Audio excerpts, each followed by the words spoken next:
नमस्कार, प्रवास अक्षय न्यूज नाटक और आप सभी का स्वागत है। अमेरिका और यूरोप का दबाव बढ़ रहा है कि भारत रूस से दूरी बनाए और यूक्रेन संघर्ष पर पश्चिमी रुख का समर्थन करे।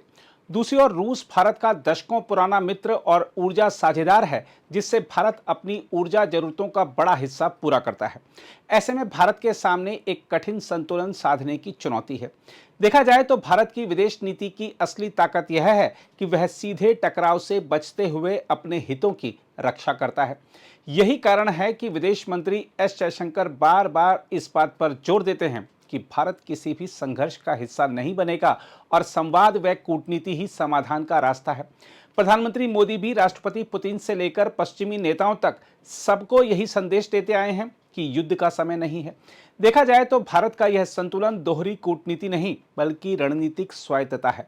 यही बीच का रास्ता भारत को न केवल अपने हितों की रक्षा करने में सक्षम बनाता है, बल्कि उसे एक संभावित वैश्विक मध्यस्थ के रूप में भी स्थापित करता है। आज की दुनिया में जहां महाशक्तियां अपने अपने खेमों में बटी हुई हैं, वहां भारत का यह संतुलित रुख ही उसकी सबसे बड़ी पूंजी है। आने वाले समय में यही नीति भारत को विश्व राजनीति में और मजबूत स्थान दिलाएगी।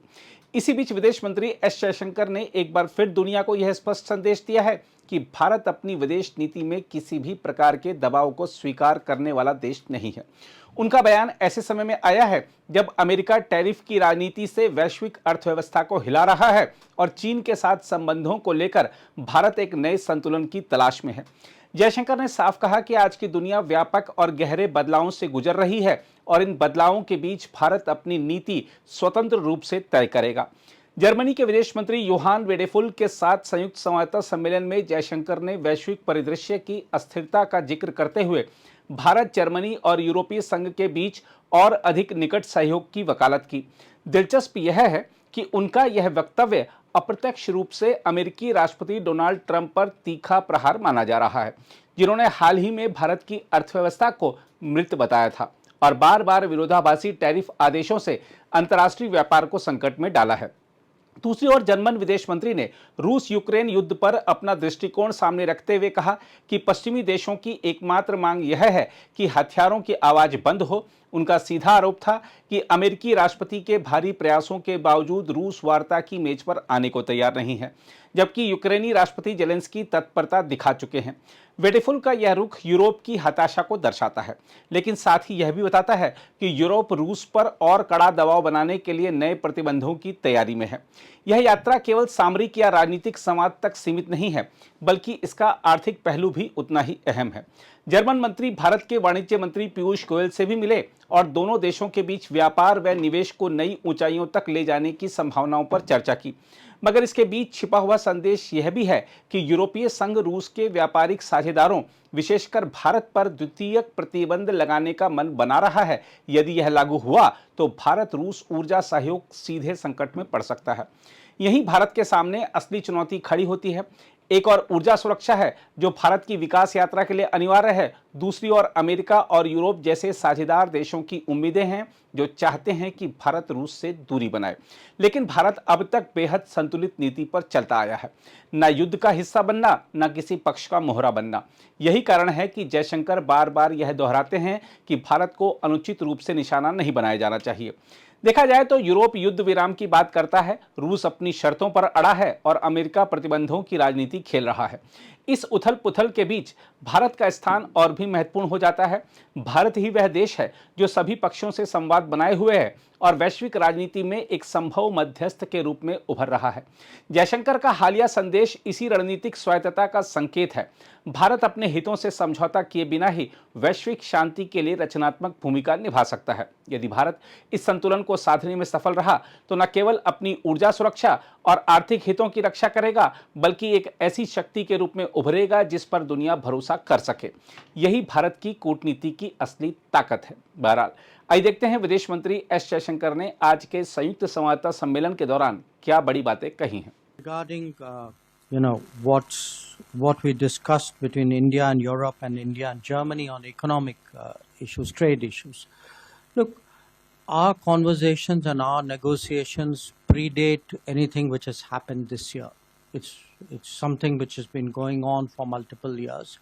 and it's in our mutual interest that we lower tariffs and we find other ways of expanding our business and economic cooperation. Obviously, in today's climate, those efforts acquire a greater urgency. That's quite apparent. But it is an ongoing conversation, and I share the minister's desire, and in a way, I would even say optimism, that we would like now the FTA negotiations. We hope that another round takes place fairly soon. We would like this to move to a decisive conclusion in the coming days, and we believe that this would be in our mutual interest. It will help stabilize the global economy. It will be a big factor there. It will be a kind of one of the elements of a ballast which today the world economy really needs. I thought we were quite easy, but he agreed. Look, the fact is today, we have, I'm now speaking from an Indian perspective, we have important strategic relationships with a number of countries. And it's in the nature of global politics or global strategy today that each one of these relationships would be maintained and you would optimize them. So to me, both Germany in itself and Germany as the biggest country of the European Union are obviously central to the calculations and to the relationships that we have in the world. So, if you look at it by virtually any metric, whether it is economic, whether it is political, we were, among the other things we didn't get to mention here, except Johan did at the end of his remarks, we are two countries who are also, as part of the G4, trying to change the, trying to bring about a reform of the Security Council and of the UN itself. So, for us, this is an enormously important relationship. This relationship is growing in substance. And I can see at this time of uncertainties that actually it has a greater value. It's a very steady relationship. It is a relationship where largely what we promise to each other and policies that we have remain constant and remain predictable. So, predictability today has a huge premium in global politics.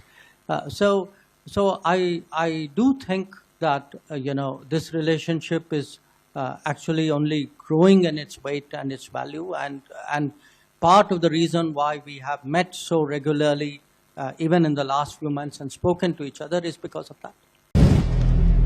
अगर आप भी लेना चाहते हैं देश दुनिया की तमाम जानकारी तो आज ही सब्सक्राइब करें हमारे चैनल को। साथ ही नीचे दिए बेल आइकन को जरूर दबाएं ताकि हर अपडेट आप तक पहुंच सके।